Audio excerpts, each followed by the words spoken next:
ನಮಸ್ಕಾರ. ಎಸ್.ಆರ್. ಶೆಟ್ಟಿ ಕಿಚನ್ಗೆ ಸ್ವಾಗತ. ತುಂಬಾನೇ ಮೃದುವಾಗಿ ಸಬ್ಬಕ್ಕಿ ಹಾಗೂ ಸಜ್ಜೆ ಬಳಸ್ಬಿಟ್ಟು ಬನ್ ದೋಸೆ ಅಥವಾ ಸಾಫ್ಟ್ ದೋಸೆ ಮಾಡೋದು ಹೇಗೆ ನೋಡೋಣ. ನೀವಿನ್ನೂ ನನ್ನ ಚಾನಲ್ಗೆ ಸಬ್ಸ್ಕ್ರೈಬರ್ ಆಗಿಲ್ಲ ಅಂದರೆ ಎಸ್.ಆರ್. ಶೆಟ್ಟಿ ಕಿಚನ್ಗೆ ಸಬ್ಸ್ಕ್ರೈಬರ್ ಆಗಿ ಪ್ಲೀಸ್ ನಮ್ಗೆ ಸಪೋರ್ಟ್ ಮಾಡಿ. ತುಂಬಾನೇ ಮೃದುವಾದಂತಹ ಸಬ್ಬಕ್ಕಿ ದೋಸೆಗೆ 1 ಕಪ್ನಷ್ಟು ಸಬ್ಬಕ್ಕಿ ಇಟ್ಕೊಂಡಿದ್ದೀನಿ ನೋಡಿ. 2 ಕಪ್ನಷ್ಟು ಅಕ್ಕಿ ಅಂದರೆ ಇದು ಇಡ್ಲಿ ಮಾಡ್ತೀವಲ್ವಾ, ಆ ಇಡ್ಲಿ ಅಕ್ಕಿ ಇಟ್ಕೊಂಡಿದ್ದೀನಿ. ಸೇಲಂ ಅಕ್ಕಿ ಅಂತ ಹೇಳ್ತಾರೆ. 2 ಕಪ್ನಷ್ಟು ಇದೆ. 1 ಕಪ್ನಷ್ಟು ಸಜ್ಜೆ ಇಟ್ಕೊಂಡಿದ್ದೀನಿ. ನೀವು ಯಾವುದಾದ್ರೂ ಸಿರಿಧಾನ ಬಳಸ್ಬೋದು, ಬರೀ ಸಿರಿಧಾನದಿಂದನೂ ಮಾಡ್ಬೋದು. ಸಿರಿಧಾನ ಹಾಕಿದಾಗ ನೀವು ಸ್ವಲ್ಪ ಹುರ್ಕೋಬೇಕಾಗತ್ತೆ. ನಾನಿಲ್ಲಿ ಅದರಿಂದ ಅಕ್ಕಿ ಬಳಸ್ತೀನಿ, ತುಂಬ ಸಾಫ್ಟಾಗಿ ಬೇಕು ಅಂತೇಳಿ ಅಕ್ಕಿ ಬಳಸಿದ್ದೀನಿ. ಒಂದು ಅರ್ಧ ಸ್ಪೂನಷ್ಟು ಮೆಂತ್ಯ ಇಟ್ಕೊಂಡಿದ್ದೀನಿ. ಇದನ್ನೆಲ್ಲ ಹಾಕ್ಬಿಟ್ಟು ತೊಳೆದು ನೆನೆಸ್ಕೋಬೇಕಾಗತ್ತೆ ನೋಡಿ. ಒಂದು ಪಾತ್ರೆಗೆ 2 ಕಪ್ನಷ್ಟು ಈ ಇಡ್ಲಿ ಅಕ್ಕಿ ಇರ್ತಲ್ಲ, ಸೇಲಂ ಅಕ್ಕಿ ಅಂತ ಹೇಳ್ತಲ್ಲ, ಆ ಅಕ್ಕಿ ಹಾಕ್ತಾಯಿದ್ದೀನಿ. 2 ಕಪ್ ಹಾಕಿದ್ದೀನಿ. ಈ ಅಕ್ಕಿ ಬಳಸೋದ್ರಿಂದ ತುಂಬಾ ಸಾಫ್ಟಾಗಿ ಬರುತ್ತೆ. 1 ಕಪ್ನಷ್ಟು ಸಜ್ಜೆ ಬಳಸ್ತಾ ಇದ್ದೀನಿ. ಅದಕ್ಕೆ 1 ಕಪ್ನಷ್ಟು ದಪ್ಪಂತಹ ಸಬ್ಬಕ್ಕಿ ಹಾಕ್ಕೊಂಡಿದ್ದೀನಿ. ಒಂದು ಅರ್ಧ ಸ್ಪೂನಷ್ಟು ಮೆಂತ್ಯ. ಇದನ್ನೆಲ್ಲನೂ ಸಂಪೂರ್ಣವಾಗಿ 1-2 ಸಲ ತೊಳ್ಕೊಬೇಕು.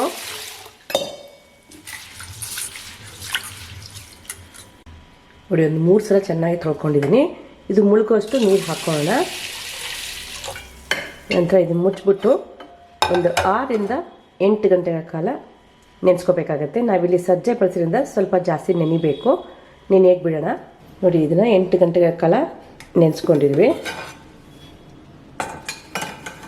ಬೆಳಗ್ಗೆ ನೆನೆಸಿದ್ದೀನಿ, ಸಂಜೆ ಟೈಮಲ್ಲಿ ಇದನ್ನು ರುಬ್ತಾ ಇದ್ದೀನಿ. ಇವಾಗ ಮಿಕ್ಸಿ ಜಾರ್ಗೆ ಹಾಕೋಣ.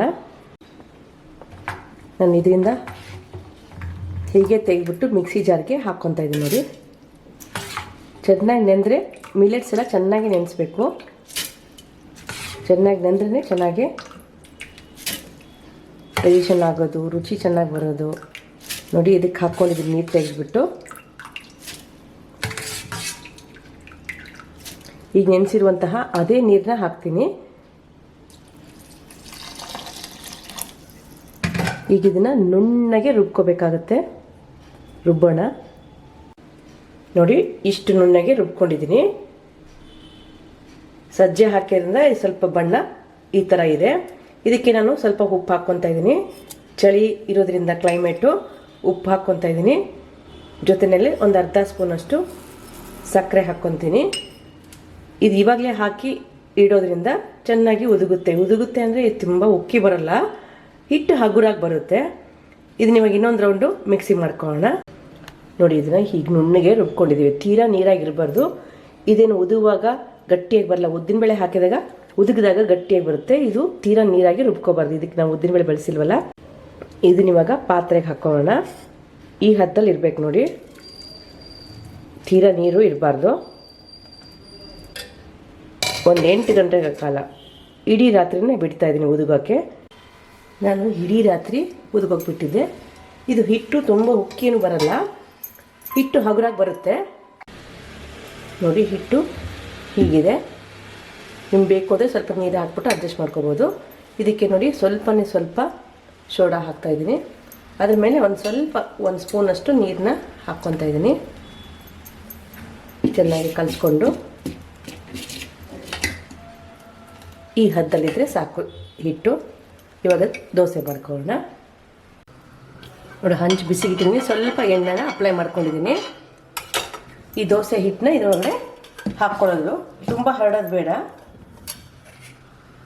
ತುಂಬ ಸಾಫ್ಟಾಗಿ ಬಂದಿರುತ್ತೆ ಈ ದೋಸೆ, ಸಬ್ಬಕ್ಕಿ ದೋಸೆ. ನೋಡಿ, ಇಷ್ಟೇ ಸಾಕು. ಸ್ವಲ್ಪ ಎಣ್ಣೆ ಹಾಕ್ತದೆ. ತುಪ್ಪ ಬೇಕಿ ತುಪ್ಪ ಹಾಕ್ಕೋಬೋದು.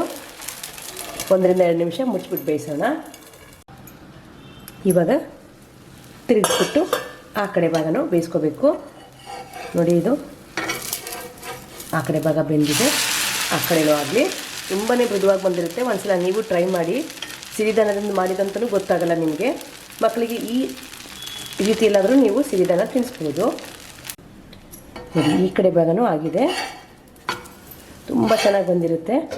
ಸರ್ವ್ ಪ್ಲೇಟ್ಗೆ ಹಾಕ್ಬಿಟ್ಟು ಸರ್ವ್ ಮಾಡೋಣ.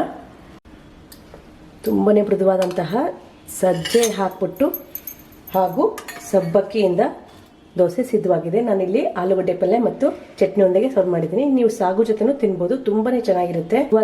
ಸಜ್ಜೆ ದೋಸೆ ಮಾಡೋದು ಹೇಗೆ ನೋಡಿದ್ದೀರಾ?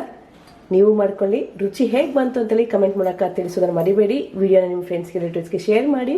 ಹೇ ಸರ್ ಶೆಟ್ಟಿ ಸೀಸನ್ಗೆ ಸಬ್ಸ್ಕ್ರೈಬ್ ಆಗಿ ಪ್ಲೀಸ್ ನಮ್ಗೆ ಸಪೋರ್ಟ್ ಮಾಡಿ. Thank you.